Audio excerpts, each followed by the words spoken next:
Ste imeli kdaj razvojni pogovor z zaposlenim, ki se je končal z lepimi besedami, a brez sprememb? Zaposleni je prikimal, vi ste bili zadovoljni, 2 tedna pozneje pa je vse teklo po starem. Razlog je pogosto preprost. Povedali smo, kaj naj naredijo, namesto da bi jih vprašali, kaj bodo naredili. Ko vodja zaposlenemu pove, kaj naj naredi, se odgovornost za ukrepanje nehote prenese nazaj na vodjo. Ko pa ga usmerja z vprašanje, zaposleni sam prihaja do rešitev in je bistveno bolj motiviran, da jih tudi uresniči. V pomoč pri tem vam je lahko zdaj model. 4 koraki za razvojni pogovor, ki naredijo pogovor zares razvojni. Prvi korak je z zatikanjem. Preden iščemo rešitev, poskušamo razumeti problem. Vprašamo zaposlenega, kaj ti trenutno pri delu jemlje največ energije, kje se najpogosteje zatika. Ko zaposleni sam v besedi izziv, ga ozavesti in je bolj pripravljen narediti korak naprej. Naslednji korak je drugačen izid. Ko vemo, kaj ne deluje, si skupaj zamislimo, kakšna bi bila situacija po opravljenih razvojnih korakih.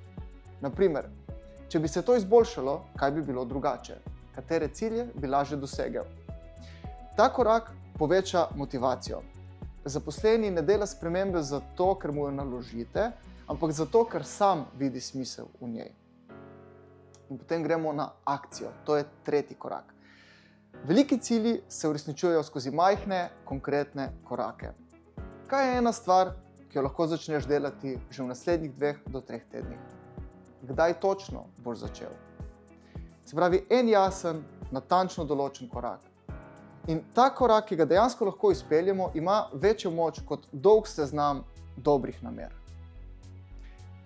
In potem pridemo na 4. korak, jaz kot vodja. Ker je res, da razvoj ni samo naloga zaposlenega. In zato vprašate, kaj potrebuješ od mene, da se to zgodi. S tem sporočite, da niste le ocenjevalci napredka zaposlenega, ampak dejansko partner pri razvoju. Zdaj model je preprost, ampak učinkovit. Ravno zato, ker odgovornost za razvoj prenesete tja, kjer mora biti, na zaposlenega samega.